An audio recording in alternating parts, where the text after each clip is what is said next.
আগামী 2-3 দিন পর থেকেই মোটামুটি হজের ফ্লাইট শুরু হয়ে যাবে। বাংলাদেশ থেকে হাজী সাহেবরা যাওয়া শুরু করবেন, সারা পৃথিবী থেকেই মানুষরা বাইতুল্লাহর উদ্দেশ্যে রওনা দেওয়া শুরু করবেন। এটা খুব আবেগঘন একটা সময়। কাদের জন্য আবেগঘন? যারা বাইতুল্লাহকে মহাব্বত করে, যাদের মধ্যে বাইতুল্লাহর প্রতি ভালোবাসা আছে, বাইতুল্লাহর প্রতি প্রেম আছে, যাদের মন চায় বাইতুল্লাহতে যেতে, তাদের জন্য এই সময়টা খুব আবেগের, তাদের জন্য এই সময়টা খুব কষ্টের। যে আমার সামনে দিয়ে মানুষ এহরামের কাপড় পরে বাইতুল্লাহ যাচ্ছে, আমার সামনে দিয়ে মানুষ আল্লাহর ঘর দেখতে যাচ্ছেন, আল্লাহ পাক রব্বুল আলামিন তাদেরকে কবুল করেছেন, আমি যেতে পারছি না। এটা খুব কষ্টের।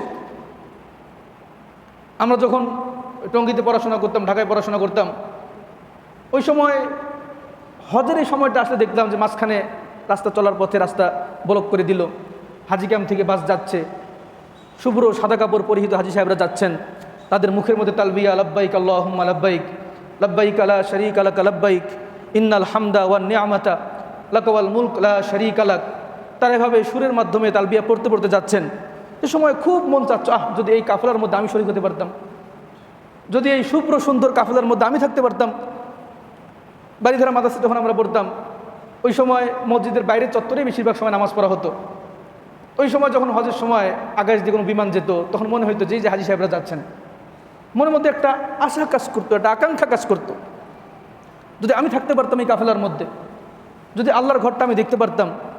যে রাসূল সাল্লাল্লাহু আলাইহি ওয়াসাল্লাম যিনি বলেছেন যে আমার ইন্তেকালের পর আমার কবর জিয়ারত করা জীবিত অবস্থা আমার জিয়ারত করার মতো, ইস, সেই কবরটা যদি আমি জিয়ারত করতে পারতাম, সে রওজার সামনে দাঁড়িয়ে যদি আমি সালাম দিয়ে বলতে পারতাম আসসালাতু ওয়াসসালামু আলাইকা ইয়া রাসূলুল্লাহ, আসসালাতু ওয়াসসালামু আলাইকা ইয়া হাবিবাল্লাহ বলতে পারতাম।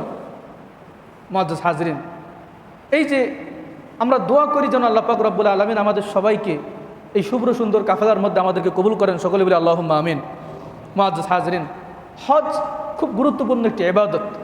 একই সাথে এটা আল্লাহর বিধান, দ্বিতীয়ত এটা প্রেমের ভালোবাসা প্রকাশের জায়গা। এটা একটা আল্লাহ পাক রব্বুল আলামিন তো বলেছেন ওয়া আতিমুল হজ্জ ওয়াল উমরাতা লিল্লাহ, তোমরা হজ এবং উমরা করো আমার জন্য। হজ এবং উমরা হতে হয় একমাত্র আল্লাহর জন্য। মুআজ্জাজ হাজরিন, হাদিসের মধ্যে হজের অনেক ফজিলতের কথা বলা হয়েছে।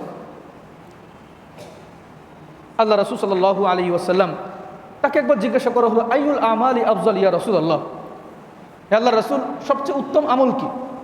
আল্লাহ রাসূল সাল্লাল্লাহু আলাইহি ওয়াসাল্লাম বললেন ঈমানুন বিল্লাহি ওয়া রাসূলিহি, এক নম্বরে গুরুত্বপূর্ণ আমল হলো আল্লাহ এবং আল্লাহ রাসূলের প্রতি ঈমান আনা, বিশুদ্ধ বিশ্বাস রাখা আল্লাহ এবং আল্লাহ রাসূলের প্রতি। সাহাবায়ে কেরাম আবার জিজ্ঞাসা করলেন সুম্মা মাযা ইয়া রাসূলুল্লাহ, আল্লাহ রাসূল এরপরে গুরুত্বপূর্ণ আমল কি? আল্লাহ রাসূল সাল্লাল্লাহু আলাইহি ওয়াসাল্লাম বলেন জিহাদুন ফি সাবিলিল্লাহ, আল্লাহর রাস্তায় জিহাদ করা। সাহাবায়ে কেরাম জিজ্ঞাসা করলেন সুম্মা মাযা ইয়া রাসূলুল্লাহ, আল্লাহ রাসূল এরপরে গুরুত্বপূর্ণ আমল কি? আল্লাহ রাসূল সাল্লাল্লাহু আলাইহি ওয়াসাল্লাম বললেন হাজ্জুন মাবরুর, একটা মকবুল হজ, কবুল হজ। এরপরে আল্লাহর কাছে সবচেয়ে পছন্দনীয় আমল, উত্তম আমল, সেরা আমল। মুআজ্জাজ হাজরিন, রাসূল সাল্লাল্লাহু আলাইহি ওয়াসাল্লাম আরও বলেন মান হাজ্জা লিল্লাহি ফালাম ইয়ারফুস ওয়ালাম ইয়াফসুক রাজাআ কা ইয়াউমিন ওয়ালাদাতহু উম্মুহু, যে ব্যক্তি আল্লাহর জন্য হজ করলো এবং হজের মধ্যে সে কোনো অশ্লীল কাজ করলো না, কোনো পাপে লিপ্ত হলো না, ঝগড়া ফাসাদ করলো না, আমানতের খেয়ানত করলো না, গীবত করলো না, পরনিন্দা চর্চা করলো না, এই ধরনের দোষের কাজগুলো না করে যে ব্যক্তি হজের সফরটাকে শেষ করতে পারলো, রাজাআ কা ইয়াউমিন ওয়ালাদাতহু উম্মুহু, একজন সদ্যভূমিষ্ঠ সন্তান যেরকম নিষ্পাপ হয়, আল্লাহ পাক রব্বুল আলামিন সেভাবে তাকে নিষ্পাপ করেই ফিরিয়ে নিয়ে আসবেন। সুবহানাল্লাহ।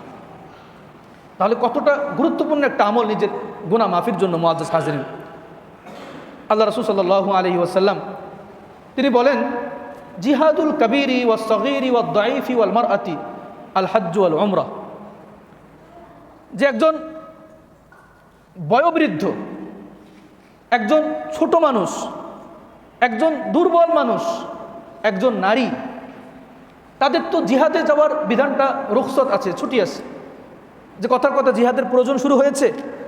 এই সময় একজন বয়োবৃদ্ধ, তার শরীরে শক্তি নাই, তার জন্য রুখসত আছে, ঠিক আছে তোমার জিহাদে যাওয়া লাগবে না।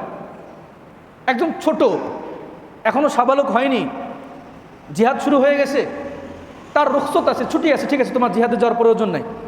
জিহাদে যাবে যারা শক্তি সামর্থ্যবান পুরুষ যুবক, তারা জিহাদে যাবে। একজন দুর্বল যুবক মানুষ কিন্তু অসুস্থ হয়ে গেছে, কোনোভাবেই সে সুস্থ হচ্ছে না, তার ছুটি আছে, ঠিক আছে, তোমার জিহাদে যাওয়ার প্রয়োজন নাই। একজন নারী, তারই সুযোগ আছে, তার ছুটি আছে যে তার জিহাদে যাওয়ার প্রয়োজন নাই, কিন্তু জিহাদে না গেল, জিহাদে যাওয়ার সওয়াব তার লাগবে না? তার আমল নামায় যদি জিহাদে যাওয়ার সওয়াব না থাকে, কেমন দেখা গেল না বিষয়টা? আল্লাহ রাসূল সাল্লাল্লাহু আলাইহি ওয়াসাল্লাম বলছেন, এইরকম একজন বয়োবৃদ্ধ মানুষ, একজন ছোট মানুষ, একজন দুর্বল মানুষ বা একজন নারী, তাদের জিহাদ হলো আল হজ্জ ওয়াল উমরা, হজ এবং উমরা করা। সুবহানাল্লাহ।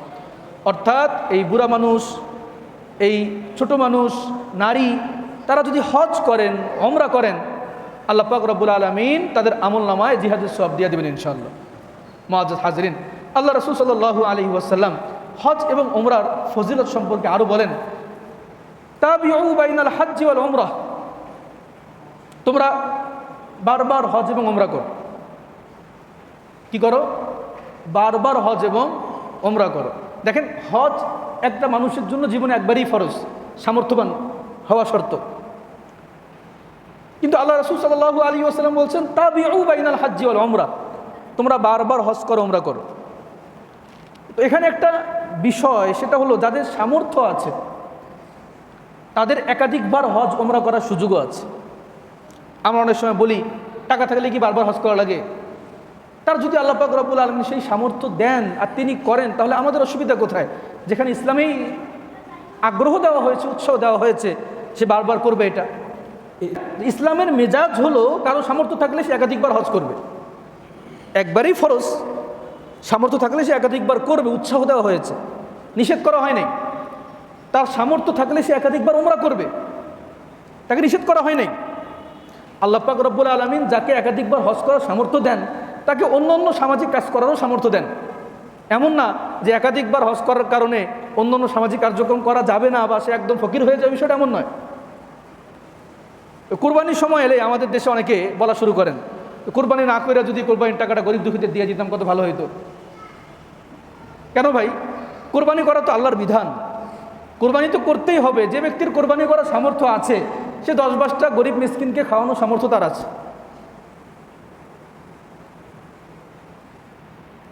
তো আল্লাহ রাসূল সাল্লাল্লাহু আলাইহি ওয়াসাল্লাম বলেন, তাবিউ বাইনাল হজ্জ ওয়াল উমরা, তোমরা বারবার হজ করো, বারবার উমরা করো।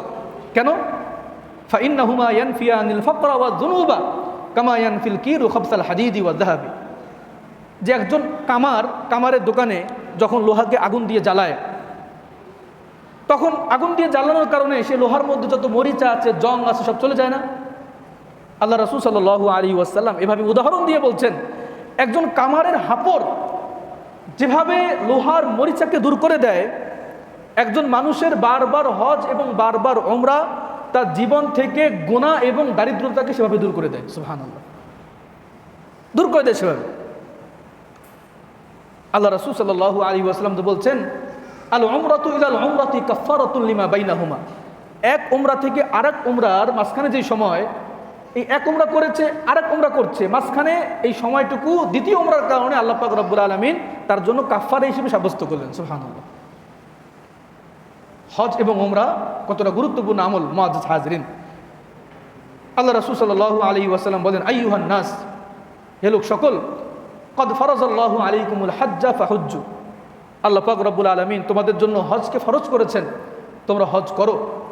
ফাকালা রাজুলুন, আল্লাহ রাসূল সাল্লাল্লাহু আলাইহি ওয়াসাল্লাম বলেন, আকুল্লু আম ইয়া রাসূলুল্লাহ, আল্লাহ রাসূল প্রত্যেক বছরই কি আমরা হজ করব? তা আল্লাহ রাসূল চুপ ছিলেন। আবার সেই সাহাবী জিজ্ঞাসা করলেন, আল্লাহ রাসূল প্রত্যেক বছরই কি করব? নবীজি আবার চুপ ছিলেন। ওই সাহাবী আবার জিজ্ঞাসা করছেন, নাছরবান্দা, যে আল্লাহ রাসূল প্রতি বছরই করব? নবীজি আবার চুপ। এরপর বললেন, দেখো, আমি যদি হ্যাঁ বলতাম তাহলে তোমাদের উপর ফরজ হয়ে যেত প্রত্যেক বছরই করা। আমি হ্যাঁ বললাম না, তো প্রতি বছর হজ করা উমরা করা ফরজ নয়, হজ করা ফরজ নয়, কিন্তু রাসূল সাল্লাল্লাহু আলাইহি ওয়াসাল্লাম নাও করলেন না, মানে উৎসাহ দেন, সামর্থ্য থাকলে করতে পারো, করতে পারো। এই বারবার হজ করা উমরা করা স্বাভাবিক কোনো বিষয় না।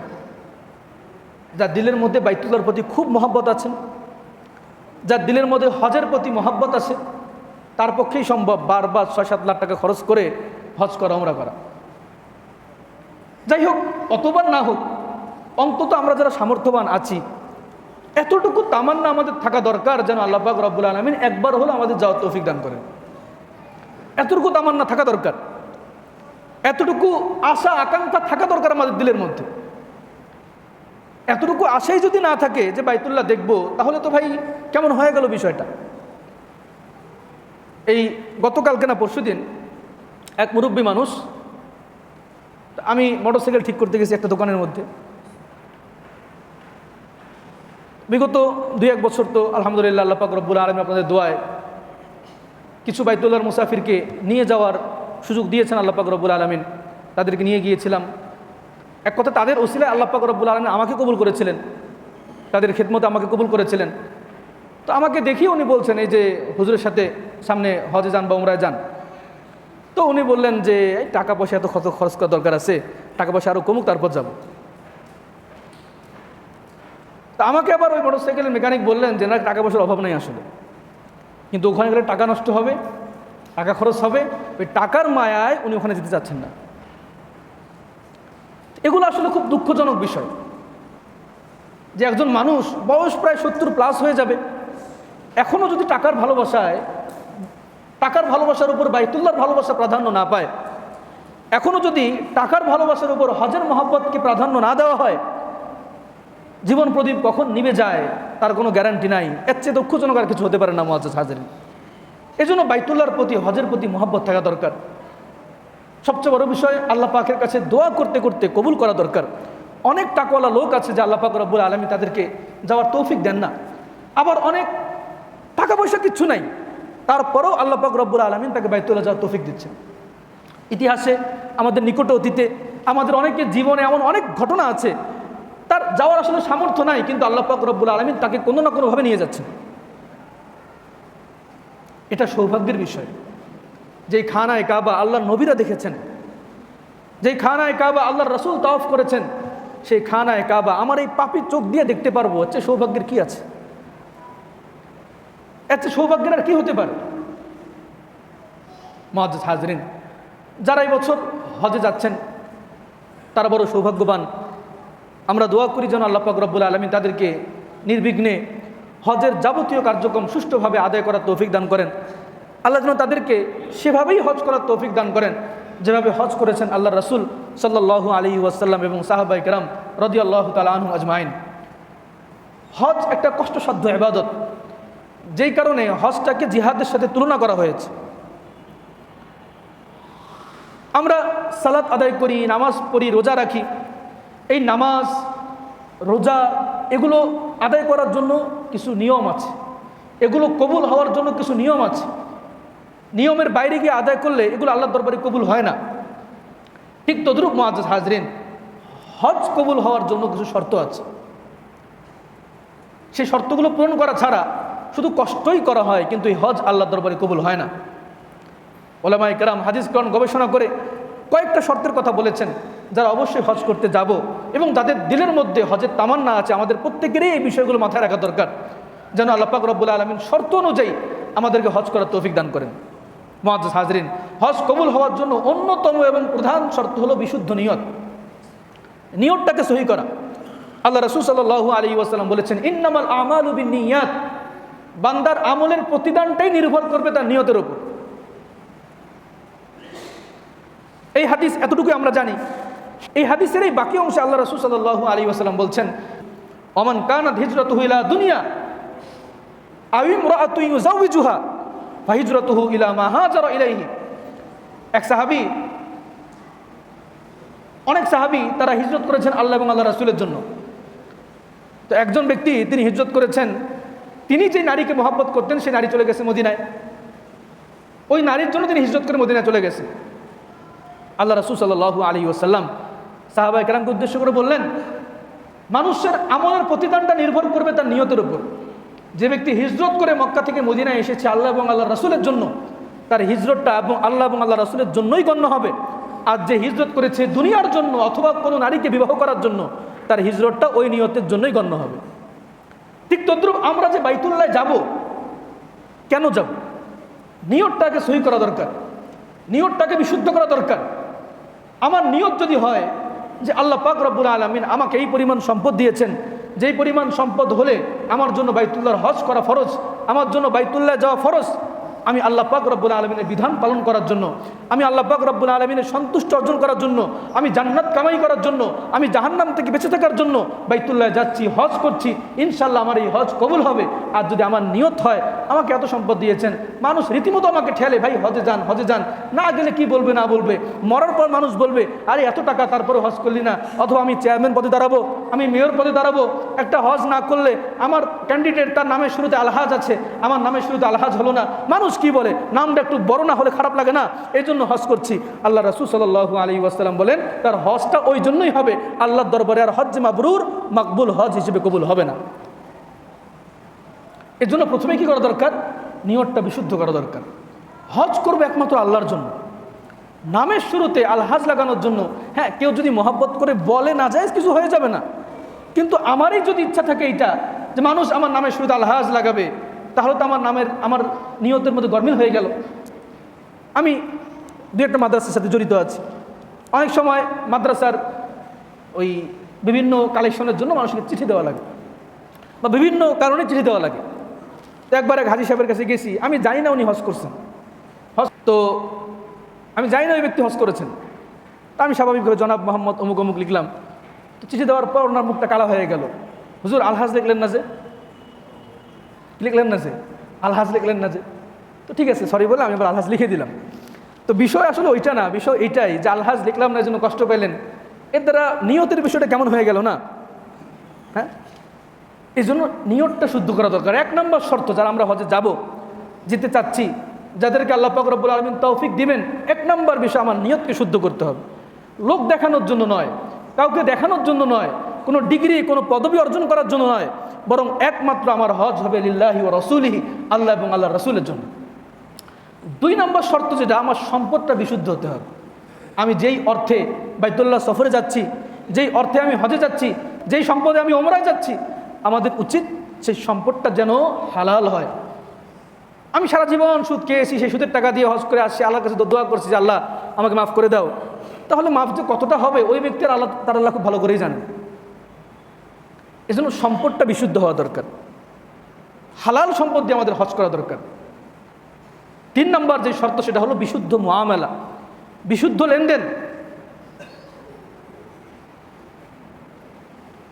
আমার অনেককে ঠকিয়েছি আমি, কথার কথা, এই মানুষের হকগুলো পুরো না করে আমি বাইতুল্লাহ গেলাম আর কাবা শরীফ ধরে দোয়া করলাম যে আল্লাহ আমাকে মাফ করে দাও। আল্লাহ যদিও তার হক ছাড়তে পারেন, কিন্তু বান্দার হক তো আল্লাহ তাআলা ছাড়বেন না, বান্দার হক তো আল্লাহ তাআলা ছাড়েন না। আমি যদি কারো জীবনে 1 টাকা মেরে খাই আর সারা জীবন সিজদা দিতে দিতে কপালে দাগ ফেলে দেই, আল্লাহ পাক রব্বুল আলামিন তার যে হকগুলো সেগুলো মাফ করবেন, কিন্তু ওই বান্দার 1 টাকার হক আল্লাহ পাক রব্বুল আলামিন কখনো মাফ করবেন না। আমাদের লেনদেনগুলো স্বচ্ছ হওয়া দরকার, আমাদের পারস্পরিক মুআমালাগুলো স্বচ্ছ হওয়া দরকার। এটা যেমন হজের বাইরেও দরকার, হজের ভেতরেও এটা আমার দরকার। হজের মধ্যেই অনেক লেনদেন করতে হয়, মানুষের সাথে পারস্পরিক আচার আচরণ করতে হয়, কথা বলতে হয়।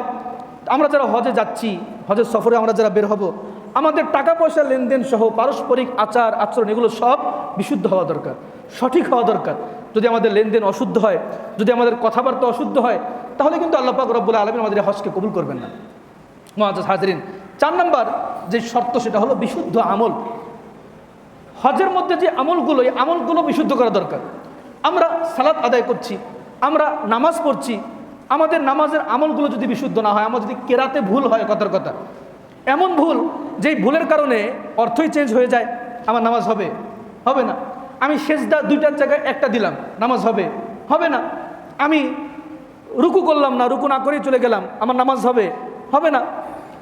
আমলটা বিশুদ্ধ হওয়া দরকার। আমি নামাজের আগে পবিত্রতা অর্জন করেছি, নামাজের আগের শর্ত। আমি নামাজের আগে পরিশুদ্ধ পবিত্র কাপড় পরে এসেছি, নামাজের আগের শর্ত, কিন্তু নামাজটা আমি ঠিকমতো আদায় করলাম না, সেজদা একটা কম দিলাম, আমার নামাজ তো হবে না। কেরাতে মারাত্মক পর্যায়ে ভুল করলাম, আমার নামাজ তো আদায় হবে না।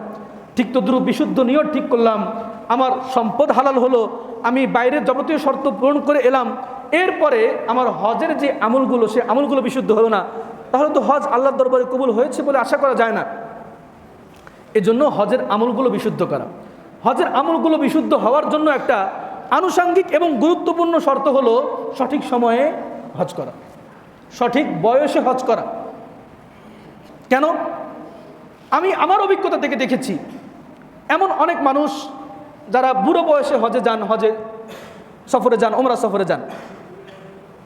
আমাদের গত সফরের আগের সফরে এক ভাই তার চাচাকে নিয়ে ওমরায় গেছেন। শুধু ওই মুরব্বিতে হাঁটতে পারেন না ঠিক মতো, তো অনেক সময় ওই যে কিছু লোক পাওয়া যায়, ছেলে পেলে পাওয়া যায় যারা 200 রিয়াল 250 রিয়ালের বিনিময়ে হুইল চেয়ারের মধ্যে ওমরা করিয়ে নিয়ে এসে রেখে যান। তো বাস একটা ছেলেকে পাওয়া গেল, ওরাই যখন বাস দাঁড়ায় ওরাই এসে বলে যে ভাই হুইল চেয়ার লাগবে, হুইল চেয়ার লাগবে, কাউকে ওমরা করাইতে হবে, কাউকে হজ করাইতে হবে। তো বাস একটা লোক দেখে তাকে দায়িত্ব দেওয়া হলো। ওই লোক বাস আমরা আমাদের মতো চলে গেলাম ওমরা করতে। ওই লোক তাকে এখন ওমরা করিয়ে হোটেলে এসে রেখে গেল। বাকি মক্কায় যে কয়দিন ছিলাম ওই ব্যক্তি হোটেলেই শুয়ে আসে। চাচাকে কষ্ট করে আর কত নিয়ে যাবে? অনেক সময় যে ভিড় হয় ওই ভিড়ের মধ্যে চাচাকে নিয়ে খানায় কাবার কাছাকাছি গেলেও ওই যুবক বিপদে পড়বে, মুরব্বী পড়বে বিপদের মধ্যে। এটা তো আসলে হলো না, কেমন হয়ে গেল বিষয়টা। আরও দুঃখজনক বাস্তবতা হলো, তো ওই মুরব্বী অচল হলেও একটু হুঁশ জ্ঞান আছে। তো উনি বললেন যে বাবা আমাকে তো তাওয়াফ মনে হয় 7টা করাই নেই। সবাই তো আর ভালো মানুষ না, কিছু মানুষ আছে তাদের মধ্যে আমানতদারিতা নাই, খেয়ানত করে। একটা কাস্টমার যত দ্রুত বিদায় করতে পারে তত তার জন্য লাভ, আরেকটা কাস্টমার ধরতে পারবে। 7 তাওয়াফের জায়গায় যদি 3টা দিয়া 7 বার সাই করার পরিবর্তে যদি 3 বার সাই করা হোটেলে নিয়ে আসা যায় তাহলে তার সুবিধা না, আর একটা কাস্টমার পেতে তার সহজ হলো। এরকম কিছু ভালো মন্দ 1 নম্বর 2 নম্বর লোক আছে দুনিয়ার মধ্যে। মসজিদে এসেও মানুষ চুরি করে না? করে। আসল মানুষ তো চুরি করে না, চোর আসলে মুসল্লি সেজে আসে। ঠিক তদ্রুপ ওখানেও কিছু লোক থাকে এরকম। তো সর্বোপরি সঠিক বয়সে হজ করতে পারা, সঠিক বয়সে ওমরা করতে পারা খুব গুরুত্বপূর্ণ, তার আমলটা বিশুদ্ধ হওয়ার জন্য। এর জন্য যাদের উপর হজ ফরজ হয়েছে, যাদের উপর সামর্থ্যবান ব্যক্তি আপনারা যারা, আপনারা এখনই হজ করেন, আপনারা এখনই ওমরা করেন।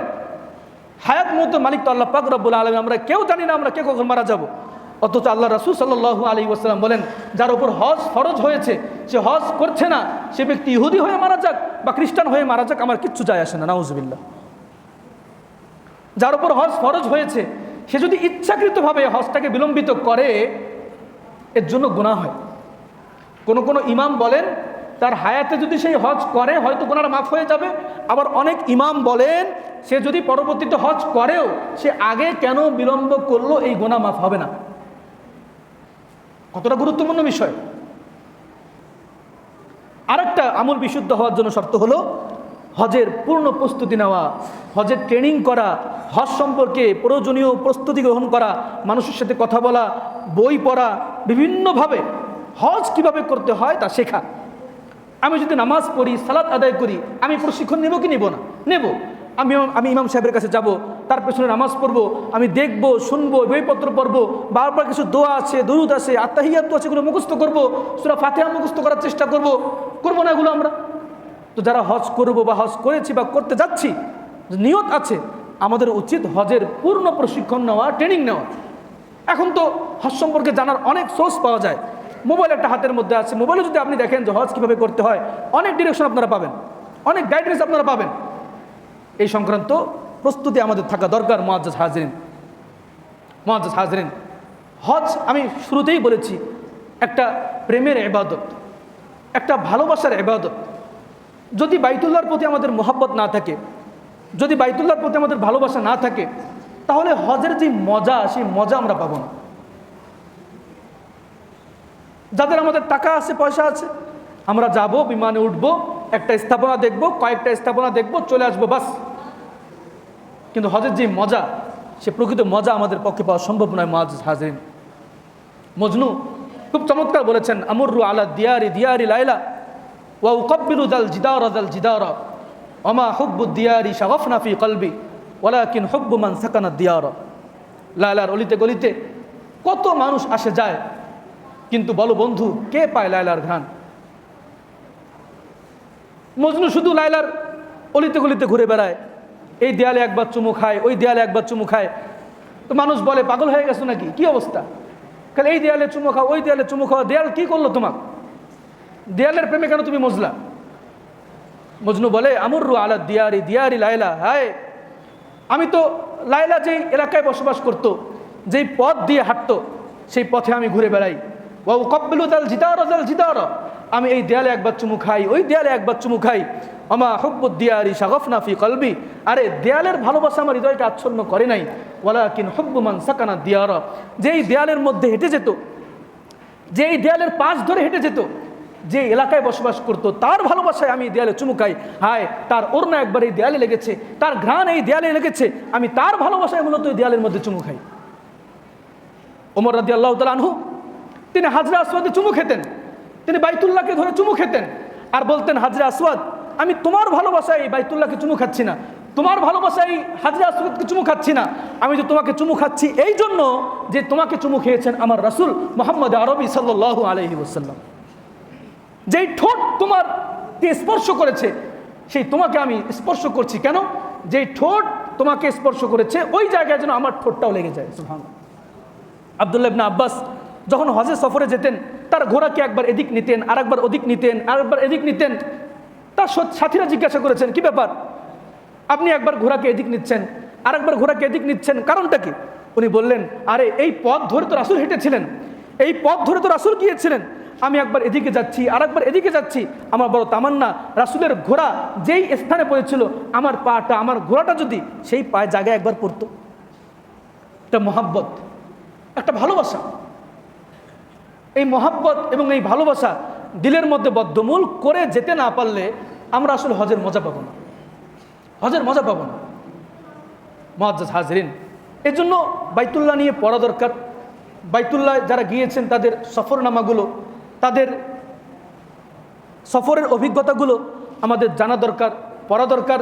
আমাদের দিলের মধ্যে বাইতুল্লাহর প্রতি পূর্ণ আজমত, পূর্ণ ভালোবাসা, আল্লাহ রাসূল সাল্লাল্লাহু আলাইহি ওয়াসাল্লামের প্রতি পূর্ণ আজমত, পূর্ণ ভালোবাসা নিয়েই আমাদের বাইতুল্লাহ সফরে যাওয়া দরকার। মুআজ্জাজ হাজরিন, যারা বাইতুল্লাহ যাবেন বা আমাদের এলাকায় যারা যাচ্ছেন, আমি প্রতি বছর এই কথাটা বলি আপনাদেরকে যে আমাদের করণীয় একটা জিনিস আছে। যারা বাইতুল্লাহ যাচ্ছেন, আমাদের পাড়া প্রতিবেশী অনেকে যাচ্ছেন না, অনেকে যাচ্ছেন, তো তারা যেটা করেন আর আমরা যেটা করি না সেটা কি? যারা এবছর হজে যাবেন তারা যেটা করেন, মোটামুটি এলাকার সবাইকে দাওয়াত দিয়ে খাওয়ান, আর আমরাও আলহামদুলিল্লাহ দাওয়াত কবুল করে খাই। দাওয়াত দিয়েছেন, দাওয়াত কবুল করা তো সুন্নত, তাই না? দাওয়াত দেওয়া সুন্নত, কবুল করা বড় ওয়াজিব বলে অনেকে। হ্যাঁ, এটা ঠিক আছে, আল্লাহ রাসূল সাল্লাল্লাহু আলাইহি ওয়াসাল্লাম বলেছেন, কেউ যদি দাওয়াত দেয় তোমরা দাওয়াত কি করো? কবুল করো, কবুল করতে হয়। এরপর যদি কোনো সমস্যা থাকে তাকে বলে দাও যে ভাই আমার এই সমস্যা, আমি দাওয়াত কবুল করলাম কিন্তু আমি যে খাইতে পারবো না, আমি রোজা আছি বা আমার এই সমস্যা, আমার এই প্রয়োজন আছে। তো কেউ দাওয়াত দিলে মুখের ওপর না করা উচিত না, ভাই আমি যেতে পারবো না, ভাই আমি দাওয়াত কবুল করলাম কিন্তু আমার এই সমস্যা, আমি যেতে পারবো না। এটা আদব, এটা শিষ্টাচার। তো যারা যাবেন তারা তো মানুষকে খাওয়াচ্ছেন, ঠিক আছে, না জায়েজ কিছু না, তবে এটাকে রসুম বানানো ঠিক না, এটাকে রেওয়াজ বানানো ঠিক না যে বাইতুল্লাহ গেলেই মানুষকে খাওয়াতে হবে। না, আপনি যদি কাউকে খাওয়াইয়া যেতে না পারেন, আপনার সওয়াবের মধ্যে বিন্দু পরিমাণ ঘাটতি হবে না, আপনার আমলের মধ্যে বিন্দু পরিমাণ ঘাটতি হবে না। বরং আমরা যারা যাইতে পারছি না, সাধারণ মানুষ আছি, আমাদের জন্য উচিত হলো যারা যাচ্ছে তাদেরকে খাওয়ানো, আমাদের জন্য উচিত এটা, তাদেরকে খাওয়ানো, তাদেরকে হাতে কু একটা টাকা দেওয়া যে ভাই বাইতুল্লাহ সফরে যাচ্ছেন, আপনি এটা খরচ করেন, আমার জন্য দোয়া করিয়েন, তার কাছে দোয়া নেওয়া আমাদের জন্য কর্তব্য। এটা আব্দুল্লাহ মুবারক রাহিমাহুল্লাহ তিনি এই কাজটা করতেন। তিনি তার আল্লাহ পাক রব্বুল আলামিন তাকে সেই সামর্থ্য দিয়েছিলেন, তিনি নিজ খরচে মানুষকে হজ করাতেন, হজ করে আসার পর আবার মানুষকে খাওয়াতেন। এই জন্য যারা হজে যাবেন তাদের খাওয়ার আশায় বসে না থেকে আমরা চেষ্টা করব যারা হজে যাচ্ছেন তাদেরকে দাওয়াত করে একবেলা খাওয়ানোর জন্য, তাদের হাতে কিছু পয়সা করে দেওয়ার জন্য, যে ভাই আল্লাহ রাস্তায় যাচ্ছেন, এটা খরচ করেন, আমার জন্য দোয়া করেন। করবো তো ইনশাল্লাহ ভাই। আল্লাহ পাক রব্বুল আলামিন আজকে যতটুকু আলোচনা করা হলো, আল্লাহ পাক রব্বুল আলামিন মানার তৌফিক দান করেন, আমাদের সকলকে বাইতুল্লাহর হজের জন্য কবুল করেন। সকলে আল্লাহুম্মা আমিন। ওয়া আখিরু দাওয়ানা আলহামদুলিল্লাহি রাব্বিল আলামিন।